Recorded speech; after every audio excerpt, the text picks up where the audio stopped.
الحمد لله نحمده ونستعينه ونستغفره ونؤمن به ونتوكل عليه ونعوذ بالله من شرور أنفسنا ومن سيئات أعمالنا من يهده الله فلا مضل له ومن يضلله فلا هادي له ونشهد أن لا إله إلا الله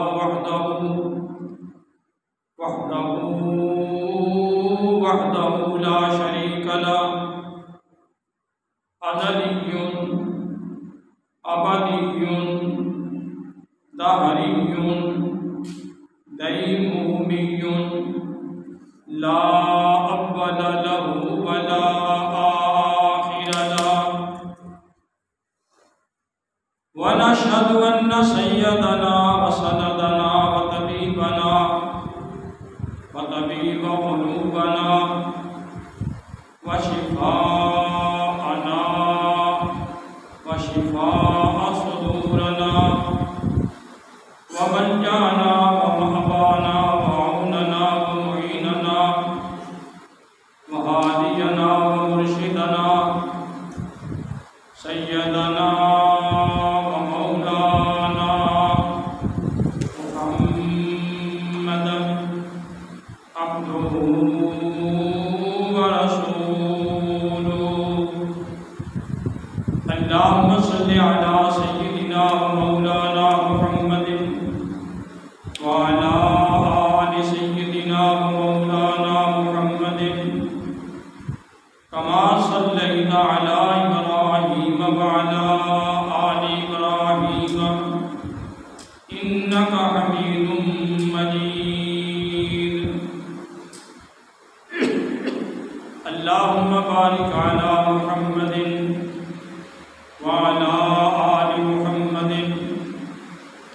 كما باركت على إبراهيم وعلى آل إبراهيم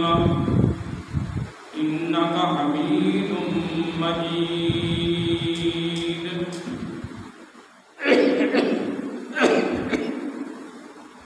أما بعد فأعوذ بالله السميع العليم من الشيطان الرجيم بسم الله الرحمن الرحيم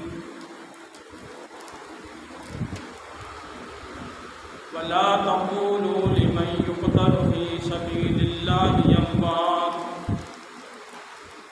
بل أحياء ولكن لا تشعرون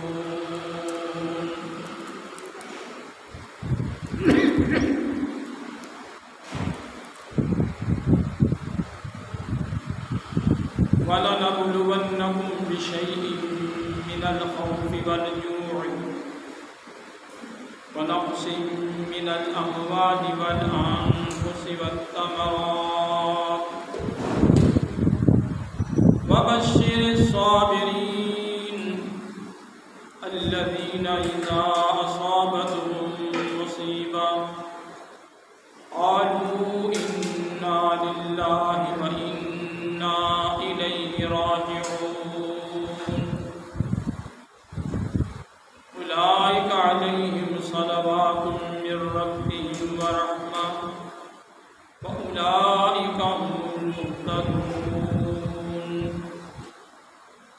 صدق الله مولانا العظيم وصدق رسوله النبي الكريم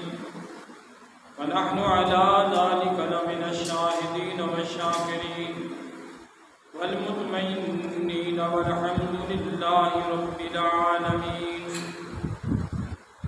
إن الله وملائكته يصلون على النبي يا أيها الذين آمنوا صلوا عليه وسلموا تسليما الصلاة والسلام عليك يا رسول الله وعلى آلك وصحبك يا حبيب الله اللهم صل على سيدنا ومولانا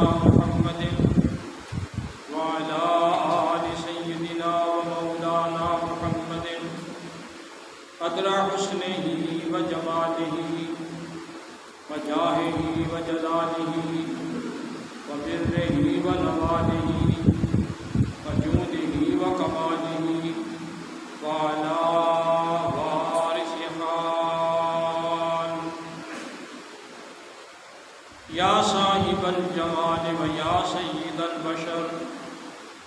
من وجهك المنير لقد نور القمر لا يمكن الثناء كما كان حقه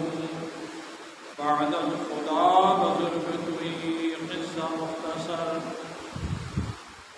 اللہ کی سرتاب قدم شان ہے یہ انسان ہی انسان و انسان ہے یہ قرآن تو ایمان بتاتا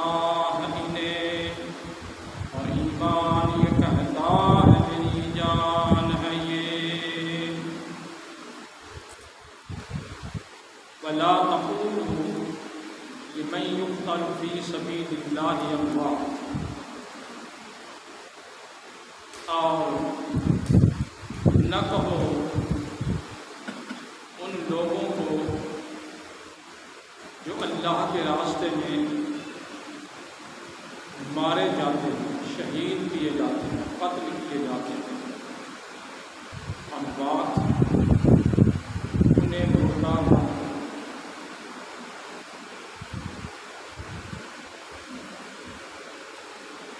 وَلَا تَقُولُوا لِمَنْ يُقْتَلُ فِي سَبِيلِ اللَّهِ أَمْوَاتٌ بَلْ أَحْيَاءٌ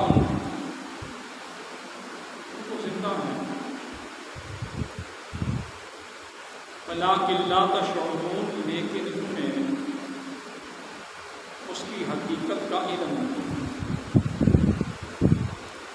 وَلَا تَقُولُوا لِمَنْ يُقْتَلُ فِي سَبِيلِ اللَّهِ أَمْوَاتٌ انہیں مردہ نہ کہو جو اللہ کے راستے میں شہید ہوئے۔ ہمارے نبی پاک علیہ الصلوۃ والسلام نے ارشاد فرمایا قیامت کے دن جب شہید اللہ کی بارگاہ میں حاضر ہوگا، اللہ تبارک و تعالی اس سے پوچھے گا کہ جس اذیت کے ساتھ تجھے دنیا میں موت سے ہمکنار کیا گیا، میں چاہتا ہوں کہ تمہیں اس کا اجر و ثواب وہ دوں جو تیری مرضی کے مطابق ہو، یعنی تم مانگ مجھ سے جو چاہتا ہے۔ وہ شہید جو ہے اللہ کی بارگاہ میں عرض کرے گا میرے مالک اگر میری مرضی کے مطابق تو نے مجھے اجر دینا ہے تو پھر ایسا کر مجھے دنیا میں دوبارہ بھیج دے اور میرا کفر کے ساتھ مقابلہ کرا دے اور اس مقابلے میں میں ان کا مقابلہ کروں، مقابلہ کرتے ہوئے پھر میں شہید ہو جاؤں اور پھر میں زندہ کیا جاؤں، پھر میں مقابلہ کروں، پھر میں شہید ہو جاؤں، ثم احیا ثم اقتل ثم احیا ثم اقتل، کہ مجھے زندہ کیا جائے، پھر میں مقابلہ کروں، پھر میں شہید ہو جاؤں، پھر میں مقابلہ کروں، پھر میں شہید ہو جاؤں۔ یا اللہ میری تو یہی آرزو ہے کہ میں تیرے نام پر اپنی جان کو وہاں پر فدا کرتا۔ مفسرین کرام نے اپنی اپنی تفاسیر کے اندر یہ بات لکھی ہے کہ شہید کو اپنی موت کے وقت اتنی تکلیف بھی نہیں ہوتی جتنی کہ کسی کو سوئی کے چبھونے سے ہوتی ہے۔ فرماتے ہیں اس کی وجہ کیا ہے؟ فرماتے ہیں اصل وجہ یہ ہے کہ وہ اپنی جان جس بارگاہ میں پیش کر رہا ہوتا ہے، اللہ تبارک و تعالیٰ کی بارگاہ میں وہ پیش کر رہا ہوتا ہے، اللہ تبارک و تعالیٰ اسے اپنے دیدار سے مالا مال کرتا ہے۔ اللہ تبارک و تعالیٰ کے دیدار میں اسے وہ لذت آ جاتی ہے کہ جس لذت کے اندر وہ اتنا محب ہوتا ہے اسے اپنی موت کی سختی کا علم ہی نہیں، اپنی موت کی سختی کا اسے علم ہی نہیں ہوتا۔ تو معنی کیا نکلا؟ معنی یہ نکلا کہ جو عاشق اللہ تبارک و تعالیٰ کی محبت میں اپنے آپ کو جان کا نذرانہ دینے کے لیے پیش کرتی ہیں، اللہ تبارک و تعالیٰ انہیں محو دیدار کرتا ہے، اپنی محبت میں محو کرتا ہے۔ اس کی مثال قرآن مقدس کے اندر بالکل موجود ہے، اور وہ آپ نے بھی سنا ہوگا اور پھر دوبارہ میں سنا دیتا ہوں۔ سورہ یوسف کے اندر آتا ہے، حضرت سیدنا یوسف علیہ السلام آپ جب مصر میں ایک غلام کی حیثیت سے تھے تو اس وقت ان کے پالن ہار کا ان پر فریفتہ ہو جانا اور اپنے آپ کو ان پر نثار کرنا، یہ قرآن مقدس کے اندر واضح ہے۔ لیکن حضرت کا اپنی عفت اور اپنی عصمت کا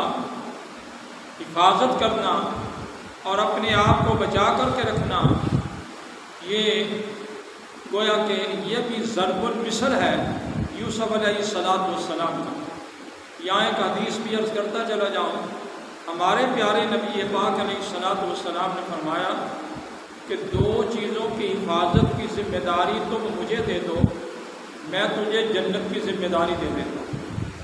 یعنی دو چیزیں جو ہیں ان کی حفاظت تم کر دو تو میں جنت تم پر لازم قرار دے دیتا ہوں۔ پوچھا گیا نبی پاک علیہ السلام سے کہ وہ دو چیزیں کون سی ہیں؟ نبی پاک علیہ السلام نے فرمایا ایک وہ جو دو رانوں کے درمیان ہے، یعنی شرمگاہ، کہ اس کی حفاظت تم کرو اور غیر محل پہ اس کو استعمال نہ کرو، اپنی منقوحہ کے سوا اس کو استعمال نہ کرو۔ اللہ تبارک و تعالی تمہاری اس عفت اور عصمت کی وجہ سے اللہ تبارک و تعالی تم پر جنت واجب قرار دے دے گا۔ اور دوسری فرمایا جو دو جبڑوں کے درمیان ہے، اور دو جبڑوں کے درمیان کیا ہے؟ وہ زبان ہے۔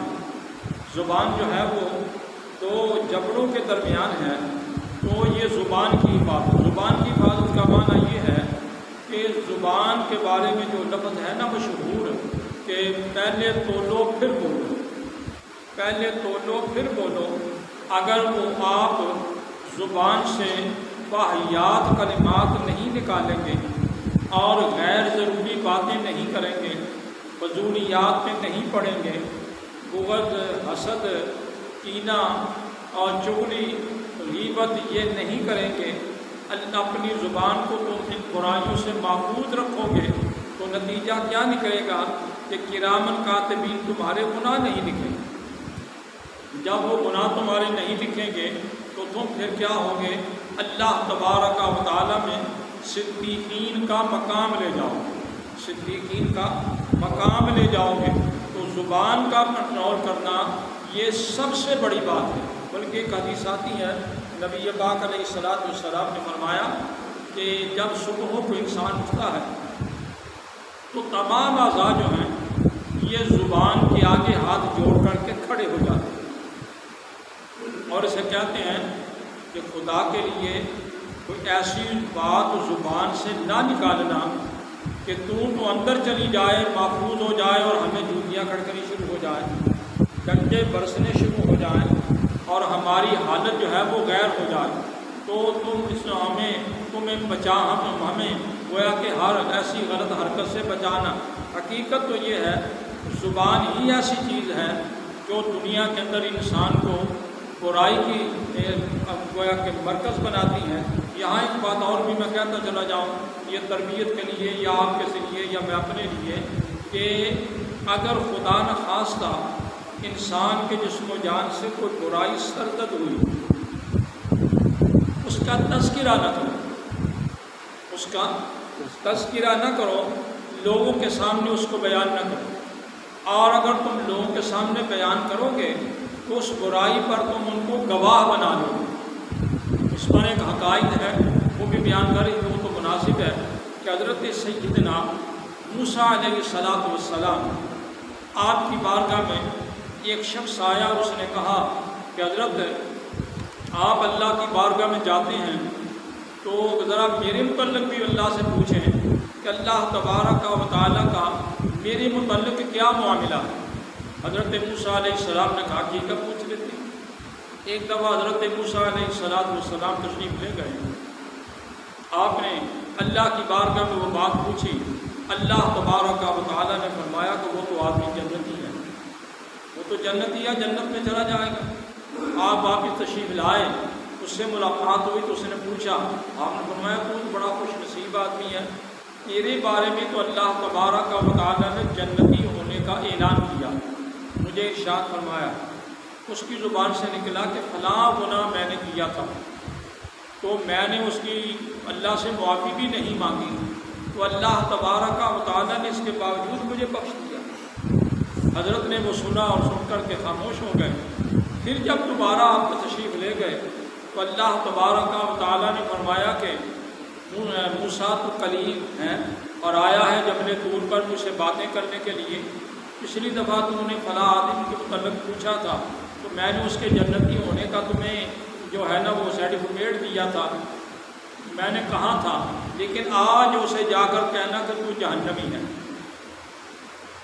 تو جہنمی ہے۔ عرض کیا یا اللہ پچھلی دفعہ تو کوئی ایسی بات نہ تھی تو اب کیا ہوا؟ فرمایا ہونا یہ تھا کہ اس کا گناہ جو ہے وہ میرے اور اس کے درمیان تھا، اس پر کوئی آدمی آگاہ نہیں تھا، کوئی گواہ نہیں تھا، وہ بڑا بدبخت ہے، اس نے اپنے گناہ پر آپ کو گواہ بنا لیا، اپنے گناہ پر نبی کو گواہ بنا لیا۔ جب نبی گواہ بن گیا تو میں بغیر اس کے معاف کیے یا اس کی معافی مانگے یا اس کے استغفار کیے یا اس کے توبہ کیے کہ بغیر میں اس کو کیسے بخش دوں گا، لہذا میں اس کو سزا دوں گا۔ معنی کیا نکلا کہ میرے عزیز، اگر آپ سے کوئی غلطی ہوتی ہے اور گناہ ہوتا ہے اور وہ کوئی گواہ نہیں ہے تو کسی کو گواہ نہ بناؤ، کسی کو گواہ نہ بناؤ۔ پوشیدہ گناہ ہے تو اللہ تبارک و تعالیٰ کی بارگاہ میں پوشیدہ ہی معافی مانگ لو، استغفار کر لو، تاکہ اللہ تبارک و تعالیٰ کسی کے سامنے تمہارا جو ہے نا وہ گناہ ظاہر نہ کرے۔ شاید یہی معاملہ ہے کہ حضرت علامہ اقبال رحمۃ اللہ تعالیٰ علیہ نے جو اللہ کی بارگاہ میں اپنی التجا کی ہے اور اپنا مقدمہ رکھا ہے اور اللہ کی بارگاہ میں دعا کی ہے، تو وہ کہتے ہیں کہ وہ اللہ تبارک و تعالیٰ کی بارگاہ میں کہتے ہیں کہ روز معاشر عذر ہائے من پذیر، یا اللہ قیامت کے دن میرے جو گناہ ہیں نا ان کو معاف کر دینا، ان کو میرے گناہوں کو معاف کر دینا، اور میرے گناہوں کو معاف کر دینا۔ تو اگر خدا نخواستہ میرے گناہ اس قابل نہیں کہ معاف کیے جائیں،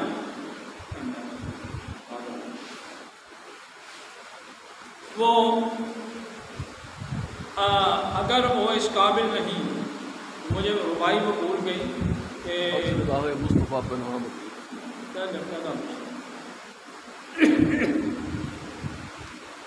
پہلا مصرع جو ہے نا وہ بھول گیا، تو جو کہتے ہیں کہ اگر تم نے مجھے پکڑنا ہے تو نبی پاک علیہ السلام کے سامنے مجھے نہ پکڑنا، کیونکہ نبی پاک علیہ السلام کے سامنے مجھے شرمندگی آ جی۔ تو حقیقت بھی یہ ہے کہ انسان کو اپنے گناہ پر کسی کو گواہ نہیں بنانا چاہیے، اب تو گناہ کرنا نہیں چاہیے، اور اگر گناہ کر دیا ہے تو کسی کو گواہ بنانا نہیں چاہیے۔ اللہ کی بارگاہ میں پوشیدہ طور پر اپنے گناہوں کی معافی مانگ لینی چاہیے۔ البتہ یہ مسئلہ ضرور ہے کہ جو گناہ سر عام کیا ہے اس کی معافی سر عام مانگنی چاہیے۔ حقوق والی بات ہے تو جن کا حصہ یا جن کا معاملہ گڑبڑ کیا ہے اسے معافی مانگنی چاہیے، لیکن اگر نہیں ہے تو پھر اللہ تبارک و تعالیٰ کی بارگاہ کے اندر جو ہے نا وہ اپنی گناہوں کی معافی مانگنی چاہیے۔ تو بہرحال میرا کہنے کا مقصد یہ ہے کہ اللہ تبارک و تعالیٰ نے حضرت سیدنا یوسف علیہ السلام آپ کے بارے میں سورہ یوسف کے اندر یہ بات موجود ہے۔ تو حضرت اس وقت کی حضرت زلیخا جب کہ وہ اس سے پہلے تو ان کا ایمان یا ان کی توبہ موجود نہیں، لیکن اس واقعے کے بعد بالکل ہے، اور وہ حضرت یوسف علیہ السلام کی بات میں منسوخہ بنی اور ان کی بیوی بنی اور ان سے آپ کی اولاد پیدا ہوئی۔ اس لیے آپ کو غلط الفاظ سے یاد کرنا یہ گناہ ہے۔ تو وہ جب ان کے مصر کی عورتوں نے، اس کی سہیلیوں نے پوچھا کہ یہ تو بتاؤ کہ تم یہ کیا اپنا اس کے پیچھے پڑ گئی ہو، یہ کیا ہے؟ غلام ہے اور ایک نوکر ہے، ایک حیثیت کا مالک نہیں ہے، تو تم نے اس کے ساتھ یہ معاملہ کیوں کیا؟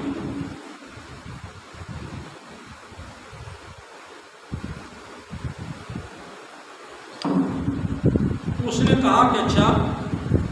میں کسی دن تمہاری اس سے ملاقات کرواتی ہوں، پھر اس کے بعد میرے ساتھ بات کرنا کہ میری بارگاہی کا عالم کیا ہے اور میرے پہ یہ جنون جو ہے کیسے طاری ہوا، میں مجنون کیسے ہوئی،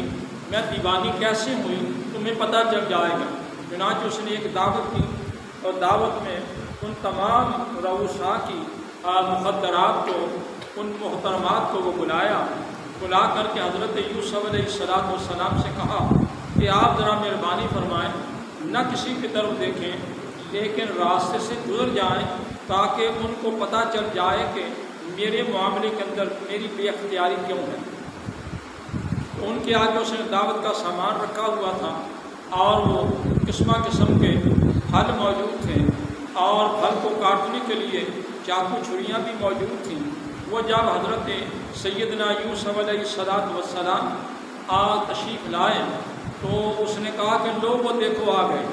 حضرت یوسف علیہ السلام انہوں نے ہاتھ میں چھری پکڑی ہوئی تھی سیب کاٹنے کے لیے یا یہ مالٹا سنترا کاٹنے کے لیے یا کوئی اور پھل کاٹنے کے لیے۔ تو ہوا یہ کہ وہ بجائے وہ پھل کاٹنے کے ان کے ہاتھ میں تھا تو ان کے ہاتھ بھی کٹ گئے۔ فَقَطَّعْنَا أَيْدِيَهُنَّ وَقُلْنَا حَاشَ لِلَّهِ مَا هَٰذَا بَشَرٌ إِنْ هُوَ إِلَّا مَلَكٌ كَرِيمٌ۔ تو جب ان کو اس بات کی ہوش ہی نہیں رہی کہ ہمارے ہاتھ کٹ رہے ہیں، ہمارا خون بہہ رہا ہے، تو ہمیں تکلیف ہوئی ہے؟ نہیں تکلیف ہوئی، کیوں؟ اس لیے کہ وہ جلوہ یوسف میں ایسی منہمک ہوئیں کہ انہیں اپنی درد کا احساس نہیں ہوا۔ ذرا اندازہ تو لگائیے، جو یوسف علیہ السلام کے پیدا کرنے والے کے جلوے میں منہمک ہو جائے، بھلا اسے درد کیسے ہوگی؟ بھلا اسے درد کیسے ہوگی؟ حقیقت تو یہ ہے کہ جو شہید ہے اللہ کے راستے میں، وہ اللہ تبارک و تعالیٰ کے دیدار میں ایسا منہمک ہوتا ہے کہ اسے کسی اور بات کی طرف ہوش ہی نہیں رہتی اور وہ مر جاتا ہے، تو لیکن اللہ کے راستے میں مرتا ہے۔ حقیقت تو یہ ہے کہ ہماری زندگی یہ پیدائش کے روز اول سے لے کر دخول جنت و نار تک یہ ہماری نہیں، یہ اللہ تبارک و تعالیٰ کی ہے۔ یہ جسم و جان بھی ہمارا نہیں، یہ بھی اللہ تبارک و تعالیٰ کا ہے۔ اللہ تبارک و تعالیٰ نے ہمیں عطا کیا ہے، جب ہمیں عطا کیا ہے تو یہ جسم و جان بھی اس کا ہے۔ یہ گویا کہ یہ سارے کے معاملات جو ہیں اسی کی بارگاہ کے اندر ہیں، جب اس کے ہیں تو پھر اس کے لیے فدا کرنا یہ کون سا مشکل ہوگا؟ یہی تو وہ جذبہ ہے اصحابہ کرام رضوان اللہ تعالیٰ علیہ مجمعین کے اندر، کہ انہوں نے بدر کے میدان میں، احد کے میدان میں، خندق کے میدان میں اور احزاب کے میدان میں، تبوک کے میدان میں انہوں نے نبی پاک علیہ السلام پر اپنے آپ کو فدا کیا۔ بہت سی روایات بڑے بڑے کریم انداز کے اندر ہیں، بڑے بڑے محبت کے انداز کے اندر ہیں، لیکن نبی پاک علیہ السلام کی ذات پر انہوں نے ایک حرف نہیں آنے دیا۔ اب ذرا اندازہ تو لگائیے، یہ اصحابہ کرام کا جذبہ تھا۔ ان اصحابہ کرام کے اندر اگر عمر کے لحاظ سے میں کہوں تو حضرت امام حسن اور امام حسین رضی اللہ عنہما یہ عمر کے لحاظ سے چھوٹے ہیں لیکن صحابی ہیں، اور یہ نبی پاک علیہ الصلوۃ والسلام کے دین کے وارث ہیں، دین کے وارث ہیں، اور ضرورت ہے اس بات کی کہ وہ دین کی حفاظت کے لیے اپنے آپ کو پیش کرتے ہیں۔ کیوں پیش کرنا پڑا؟ وجہ یہ بنی کہ اس زمانے کے اندر جو آدمی برسر اقتدار آیا اس کے اندر بے پناہ خامیاں تھیں، بے پناہ خامیاں تھیں۔ تاریخ کا مطالعہ کر کے دیکھ لیں کہ وہ شخص نماز میں تساہل کرتا تھا، یعنی نماز دل کیتا تو پڑھ لے، دل کیتا تو نہ پڑھے جی، اور وہ کریکٹر کے لحاظ سے غلط تھا۔ برسر اقتدار تو آ گیا، لیکن ایک بات یہاں میں یہ بھی کہوں تو ٹھیک ہوگا کہ برسر اقتدار آنے کے لیے ضروری نہیں کہ وہ کیمبرج یونیورسٹی سے پڑھا ہو، یا وہ دنیا کا تعلیم یافتہ ہو، یا وہ اعلیٰ قسم کا جو ہے وہ جاگیر دار ہو، یا وہ اعلیٰ قسم کا سرمایہ دار ہو، بلکہ اس کے لیے دو چیزوں کا ہونا ضروری ہے۔ نمبر ایک تو اس کے اندر اتنی عقل و شعور ہو کہ جس کے ساتھ وہ حق کو حق کہیں اور باطل کو باطل کہیں، حق کو حق کہیں اور باطل کو باطل کہیں، اور برائی کے خلاف ڈٹ جائے، برائی کے خلاف ڈٹ جائے، اور برائی کو وہ جڑ سے پھینک دیں اور جڑوں سے نکال دیں۔ اگر اس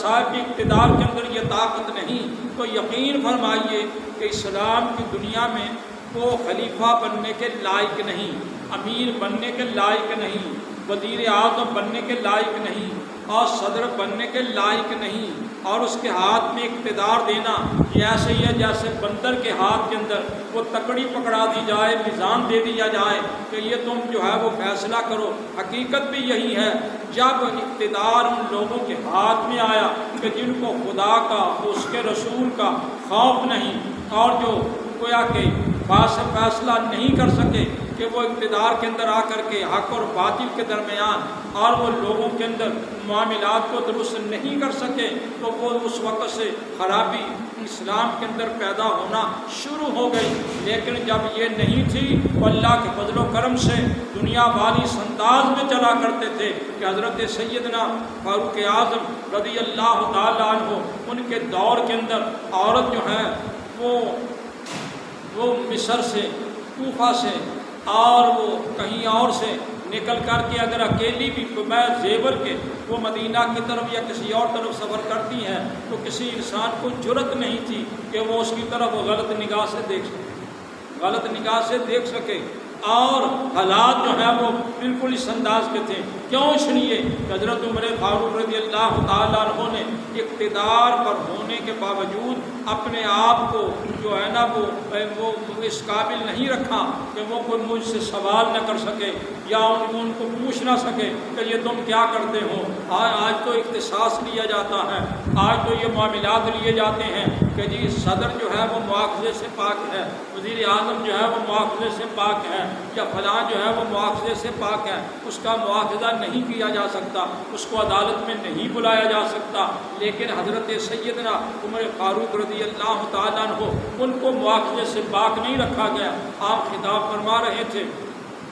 تو ایک مرد جو ہے وہ کھڑا ہوا، اس نے کہا کہ حضرت ارشاد فرمائیے کہ یہ جو آپ نے لباس پہنا ہوا ہے، یہ کرتا جو آپ نے پہنا ہوا ہے، یہ فلاں جنگ کے اندر جو مال غنیمت آیا تھا وہ تقسیم ہوا تھا، اور وہ جو کپڑا تقسیم ہوا وہ ہمیں بھی ملا، لیکن وہ کپڑا اتنا نہیں تھا تو اس کے ساتھ ہم اپنا کرتا بنوا سکتے، اپنا چوگا بنوا سکتے، اپنا لباس بنوا سکتے۔ لیکن ارشاد فرمائیے کہ آپ نے کپڑا زیادہ کس انداز میں لیا کہ آپ کا جو ہے وہ چوگا بن گیا، آپ کا کرتا بن گیا، آپ کی قبا بن گئی۔ آپ نے فرمایا آپ کا سوال ٹھیک ہے، میں اس وقت تک نماز نہیں پڑھاؤں گا جب تک میں سوال کا جواب نہ دیکھوں۔ آپ نے ادھر ادھر نگاہیں دوڑائیں تو دیکھا تو آپ کا بیٹا ایک کونے خدرے میں بیٹھا ہوا تھا۔ آپ نے فرمایا کہ بھائی اٹھ کر جواب دو اس کا۔ حضرت عبداللہ بن عمر یعنی حضرت عمر کا بیٹا عبداللہ وہ کھڑا ہو گیا، اس نے کہا جی وہ سوال کا جواب تو یہ ہے کہ جو اس مال غنیمت میں سے کپڑا ملا تھا اس میں بحیثیت ایک مجاہد ہونے کے، ایک غازی ہونے کے، ایک لشکری ہونے کے مجھے بھی ایک ٹکڑا ملا تھا اور وہ میں نے اپنا ٹکڑا اپنے والد کو دے دیا، تو میرے والد صاحب نے ایک ٹکڑا میرا لیا، ایک ٹکڑا اپنا لیا، تو اس کے ساتھ ان کی کبا بن گئی، ان کا چوغا بن گیا، ان کا لباس بن گیا، ان کا کرتا بن گیا۔ تو یہ جب سوال کا جواب آیا تو پھر اس کے بعد آپ کو نماز کے لیے کھڑا کیا گیا۔ آگے بھی آ جائیے تو ایک بات دین کے اندر آتی ہے، حضرت علی حیدر کرار رضی اللہ تعالیٰ عنہ آپ پر ایک یہودی نے ایک گویا کہ مقدمہ کر دیا حضرت علی کا رضی اللہ تعالیٰ عنہ کے خلاف، جب کہ آپ خلیفہ وقت تھے۔ تو ان کو قاضی نے بلا لیا، تو وہ مدعی بھی موجود ہیں، مدعا علیہ بھی موجود ہیں، اور قاضی نے ان کو ایک ہی صف میں کھڑا کیا، کسی کا احترام نہیں کیا، ایک جگہ پہ کھڑا کر کے اس نے حضرت علی سے پوچھا تو کہا کہ آپ کے گواہ، انہوں نے حضرت قمبر جو آپ کا غلام تھا اس کو پیش کیا اور امام حسن کو پیش کیا، اپنے بطور گواہی کے جب پیش کیا تو اس گویا کہ قاضی نے یا اس جسٹس نے یا اس جج نے اس نے یہ کہہ کر کے رد کر دیا کہ غلام اور بیٹا گواہ نہیں ہو سکتے، غلام اور بیٹا گواہ نہیں ہو سکتے۔ تو انہوں نے کہا کہ یہ صحابی رسول ہیں، یہ نبی پاک کا نواسہ ہے۔ انہوں نے کہا جی نواسہ ہے، بیٹا ہے، کچھ بھی ہے، وہ اپنی مقام پر ہے، لیکن گواہی کی شرط یہ ہے کہ گواہ جو ہے نا وہ غیر کفر ہو، یعنی جو آپ کا خونی رشتہ جس کے ساتھ نہ ہو، یہ تمہارا خونی رشتہ ہے، یہ غلام بھی تمہارے تحت ہے، یہ تو گواہی جھوٹی بھی دے سکتا ہے، لیکن میں اس گواہی کو گویا کو میں منسوخ کرتا ہوں، یہ گواہی میں نہیں لوں گا۔ تو جب آپ پریشان ہو گئے تو وہ یہودی جو تھا اس نے آپ کی طرف دیکھ کر پھر قاضی کی طرف دیکھا، قاضی کی طرف دیکھ کر کے کہنے لگا قاضی صاحب آپ دو باتیں ہیں، پہلی بات تو یہ ہے کہ میں اس سے پہلے کافر ہوں جب میں آپ کی بارگاہ میں آیا، لیکن تمہارے انصاف کو دیکھ کر میں سمجھتا ہوں کہ یہی دین ایمان صحیح ہے، اب مجھے پہلے کلمہ پڑھاؤ پھر دوسری بات کرتا ہوں۔ تو کلمہ پڑھ لیا، اور دوسرا اس نے کہا کہ جس گویا کہ معاشرے کے اندر عدل انصاف کی یہ پوزیشن ہو تو وہاں پر جو اسلام اگر آگے نہیں پھیلے گا تو اور کیا ہوگا۔ آج اگر سوچا جائے پوری دنیا میں مسلمان ذلیل و خوار ہے، اس کی وجہ یہ ہے کہ ہمارا نظام عدل خراب ہے، ہمارا نظام عدل خراب ہے۔ جب ہمارا نظام عدل جو ہے وہ صحیح نہیں ہے تو پھر اس کے معاملے کے اندر آگے کیسے بڑھیں۔ نظام عدل بھی صحیح نہیں، اور یہ افراد و تفرید کا معاملہ بھی ہے، امراء کے لیے قانون اور ہیں، غرباء کے لیے قانون اور ہیں، اور امراء کے لیے مراعات اور ہیں، اور غریب و غرباء کے لیے مراعات اور ہیں۔ اندازہ تو لگائیے مہنگائی کا جو معاملہ ہے یہ غرباء پر پڑتا ہے، مساکین پہ پڑتا ہے، لیکن امراء جو ہیں ان کو تو گاڑیاں بھی مفت ہیں، ان کو پیٹرول بھی مفت ہے، ان کو ڈیزل بھی مفت ہے، ان کو آسائش بھی مفت ہے، ان کو رہائش بھی مفت ہے، اور ان کے لیے بڑے بڑے معاملات ہیں، ان کو تو یونٹ بھی معاف ہیں، ان کو گویا کہ یہ معاملات ہیں تو ان کو بے پناہ اس کی جو ہے وہ چیزیں موجود ہیں، ان کو گویا کہ سہولتیں موجود ہیں۔ اگر ایک ہی معاملے کے اندر سب کو رکھا جائے تو اللہ کے فضل و کرم سے ملک سے غربت بھی دور ہو سکتی ہے اور ملک کا قرضہ بھی اتر سکتا ہے، لیکن بڑے لوگ تو عیاشی کریں تو وہ ان کی عیاشی جو ہے وہ بے پناہ ہو، اور غریب آدمی جو ہے اس کا چولہا بھی نہ جلے تو پھر معاملات کس طرف جائیں گے۔ بہرحال یہ بات درمیان میں ویسے ہی آ گئی، بات میں شہید کی کر رہا تھا، اس کا مقام کتنا ہے انشاءاللہ آئندہ بیان کریں گے۔ وآخر دعوانا الحمدللہ رب العالمین۔